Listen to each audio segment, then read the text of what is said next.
Welcome to the Wild Crone Wisdom podcast with your host Vinutha Mohan. In this episode, we explore the idea that space is not always about what surrounds us, but about what resides within us.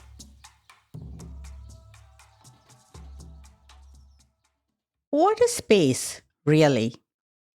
Is it the size of our homes, the absence of people, the silence between moments? Or is it something else entirely? Something internal? A distraught man once came seeking his guru's help. He complained that his in laws were visiting and he felt that there was no space in the house and that they were taking up too much room. He was feeling suffocated. He asked if his guru could please help. The guru pondered over the issue for a while and then asked him if he had any chickens on his property. The man replied in the affirmative. Bring them into the house and come back after a week, advised the guru. The man left and came back after a week. The guru inquired how it was going, and the man replied that he was feeling worse.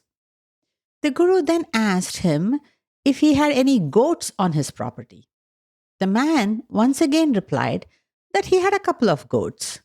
The guru advised him to bring the goats in as well and to come back after a week. The man promptly returned after a week, looking distraught and in serious pain. He was now getting a bit frustrated with his guru. He reported that things were getting worse and he seriously needed an effective solution. The guru reassured him that he was working really hard to help his disciple. He asked if the man had any cows on his property. The man replied that he had a cow.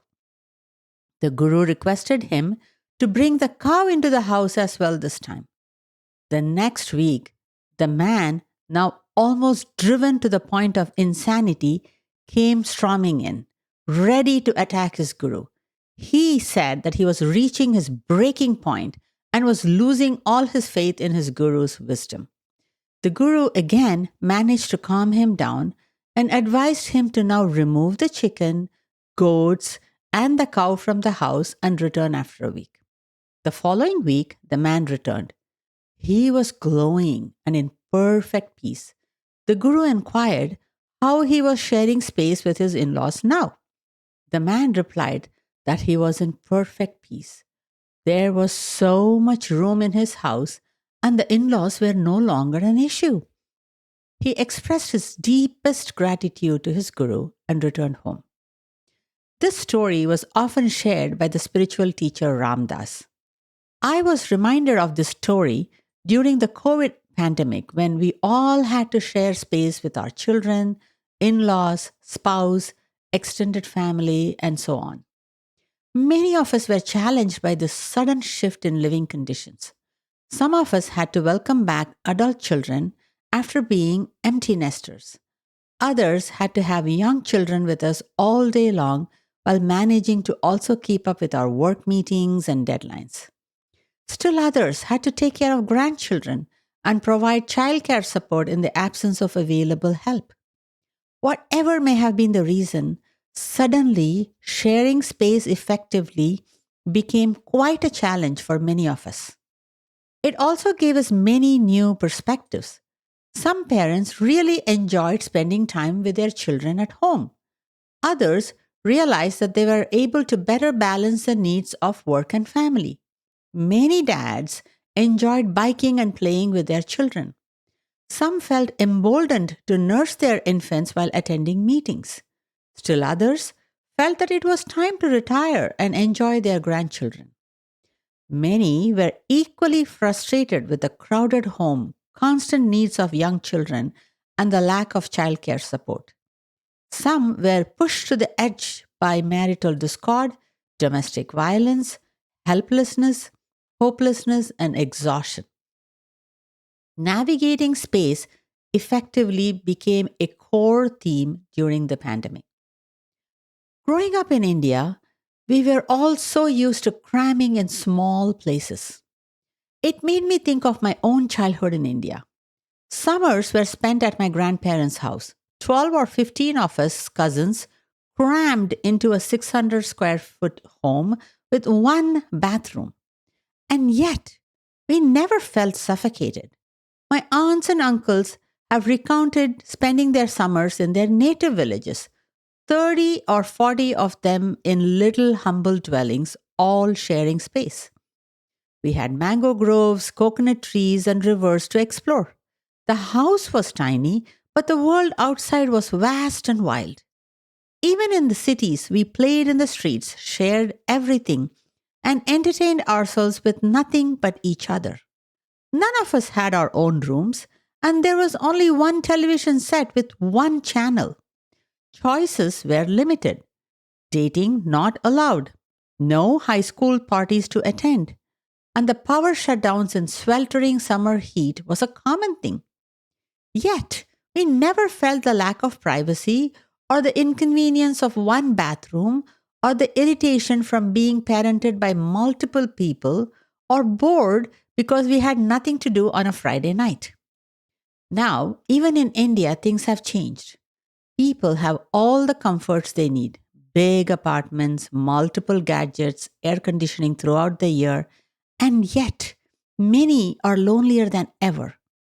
Friends and family don't visit each other frequently. Houses crammed with grandchildren are almost non existent, and many have only gadgets for company. There is, however, plenty of space. Ramdas' story reminds us space is not just about what's outside us, it's a mental construct, as is psychological time. It's about how we perceive, relate, and tell stories about our environment. If our hearts and minds are filled with love, curiosity, and compassion, if we embrace healthy boundaries with kindness, if we choose generosity over resentment, then we can begin to see space not as something to defend, but something to share. Space managed this way becomes the music of any relationship, not a boundary to be guarded, but a rhythm to be danced with.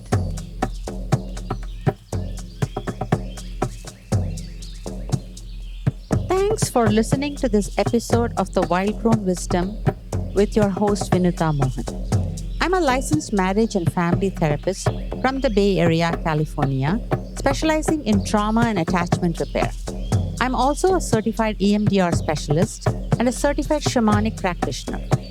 In this podcast series, we delve into the journey of our spiritual essence having a human experience. While many social scientists study human emotions, thoughts, and behaviors, and others explore transcendental experiences, few bridge the gap to help embody the spiritual wisdom in everyday life. I call this the psycho spiritual path. Through this podcast, I hope to share bite sized practical insights for navigating life as an empowered sovereign being. If you found this episode valuable, we'd greatly appreciate your support.